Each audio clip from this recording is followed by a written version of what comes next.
Hello বন্ধুরা, আজ আমি তোমাদের দেখাচ্ছি চিকেন ললিপপ। তো এখানে দেখো আমি কতগুলো ললিপপ নিয়েছি। দেখে 12 থেকে 14টা ললিপপ হবে। এটা কিন্তু আমি বাজার থেকে কিনে নিয়ে এসেছি, ঘরে কিন্তু তৈরি করা হয়নি।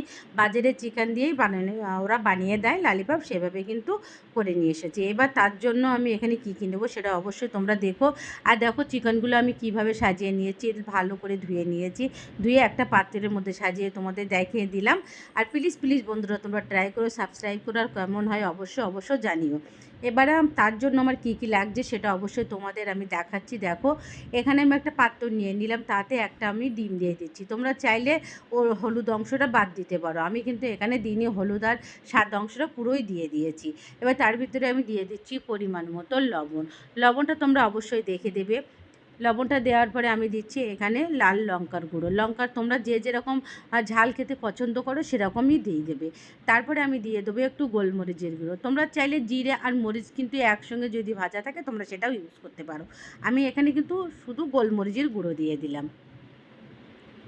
প্লিজ বন্ধুরা, তোমরা অবশ্যই ট্রাই করো, দেখো খুব ভালো লাগবে। এটা কিন্তু রেস্টুরেন্টের মতোই খেতে হবে। আর এটা রেস্টুরেন্টে যদি তোমরা কিনতে যাও তাহলে কিন্তু অনেকটাই দাম পড়ে যায়। তাই জন্য আমাদের তো বারবার সম্ভব হয় না, তাই আমরা বাড়িতে ইউজ করি বা বাড়িতে এইভাবে বানাই।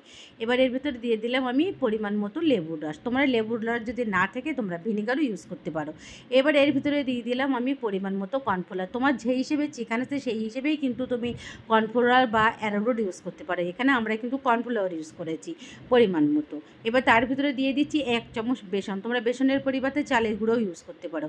আর এখানে দিয়ে দিলাম পরিমাণ মতো আমি কাঁচা লঙ্কা আর আদা আর রসুনের পেস্ট। অবশ্যই তোমরা এটা কিন্তু দেবে, এটাই কিন্তু এর ভিতরে মজাই লাগে। এটা কিন্তু না দিলে ললিপপটা কিন্তু ভালো হবে না।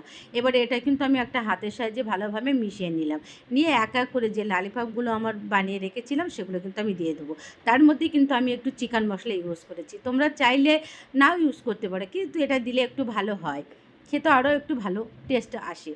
তার জন্য এবার আমি একটু দিয়ে ভালো করে মাখিয়ে নিয়ে ললিপপগুলো এক এক করে কিন্তু হাত দিয়ে কিন্তু ভালোভাবে মেখে নেবো। মেখে আমি আধা ঘন্টার মতো রেস্টে রাখবো। তোমাদের যদি হাতে টাইম থাকে তোমরা আর একটু রেখে দিতে পারো। আমার টাইম ছিল না, আমার মেয়েরা খাবো খাবো বলছিল বলে তাড়াতাড়ি আমি বানিয়ে দিলাম। আধা ঘন্টার থেকেও আমি একটু কম রেখেছি। মেখে দেখুন এভাবে মেখে রেখে দিলাম। এবারে অন্য একটা সাইডে আমি তেল গরম করতে দিয়েছি। আমি কিন্তু সাদা তেলেই ফ্রাই করব। তোমরা চাইলে সর্ষের তেলে কিন্তু করলে একটু মানে খেতে কিন্তু একটু আলাদাই লাগবে। অবশ্যই তোমরা সাদা তেল ইউজ করবে।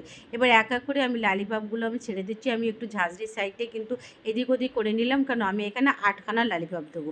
দিয়ে এবারে একটু লাল লাল করে এপিট ওপিট করে কিন্তু আমি ভেজে নিচ্ছি। অবশ্যই তোমরা এভাবে ভাজবে, ট্রাই করবে। আর এটা কিন্তু খেতেও খুব ভালো লাগে। প্লিজ বন্ধুরা, তোমরা এভাবে ঘরে একবার বানিয়ে এভাবে ললিপপগুলো আমি ভেজে তুলে নিলে আমি একটা পাত্রে রেখে একটু ডেকোরেশন করব। এর সঙ্গে একটু সালাদ দিয়ে একটু সস দিয়ে ডেকোরেশন করে সবাই মিলে